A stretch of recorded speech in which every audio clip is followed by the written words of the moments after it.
আল্লাহর কাছে সবচেয়ে প্রিয় আমল, আল্লাহর কাছে সবচেয়ে পছন্দনীয় কাজ, সবচেয়ে আল্লাহর ভালোবাসার কাজ বান্দার, সেই কাজ, যেই ভালো কাজ, যেই ইবাদত, যে আমল বান্দা নিয়মিত করে, পরিমাণে সেটা অল্প হলেও হোক, পরিমাণে অল্প কিন্তু করে নিয়মিত, আল্লাহর কাছে আমলটা বেশি প্রিয় সেই আমলের তুলনায় যে আমল একসাথে অনেক করা হয় কিন্তু পরে আর করার কোনো খবর নেই।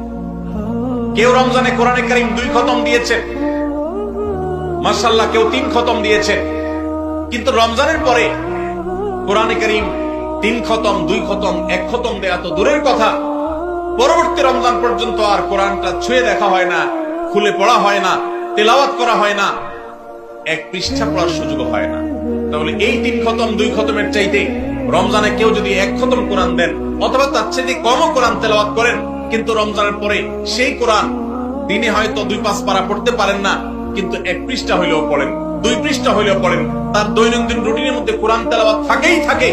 আল্লাহর কাছে ওই 3 খতম দেওয়া কোরআন তেলাওয়াতকারীর চাইতে মাত্র 10 পারা কোরআন তেলাওয়াত করেছেন যিনি রমজানে, কিন্তু রমজানের পরেও সেটাকে ধরে রেখেছেন, পরিমাণে অল্প হলেও আল্লাহর কাছে এই দ্বিতীয় ব্যক্তি অনেক বেশি শ্রেয় এবং প্রিয়।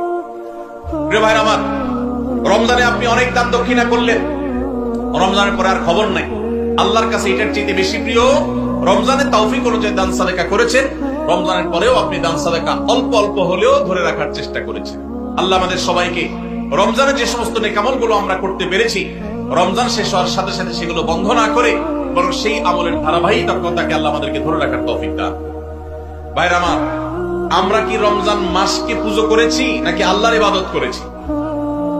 ইবাদত কি আল্লাহকে করেছেন না রমজান মাসকে করেছেন?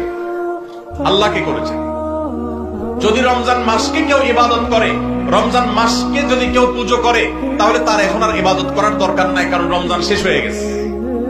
আর যদি কেউ ইবাদত করে আল্লাহকে, তাহলে যে আল্লাহ রমজানে ইবাদতের নির্দেশ দিয়েছেন, সে আল্লাহর নির্দেশ রমজানের পরেও ইবাদতের জন্য আছে না নাই? আল্লাহ বলেছেন, ওয়াবুদু রাব্বাকা হাত্তা ইয়াতিয়াকাল ইয়াকিন।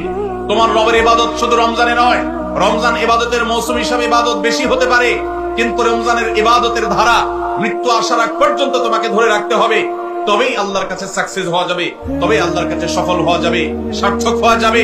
আমাদের এই জীবন সাধনা, আমাদের তাকওয়ার সাধনা, আমাদের সিয়াম সাধনা, আমাদের রমজানের ইবাদত বন্দেগী আল্লাহর কাছে কবুল হবে। আল্লাহ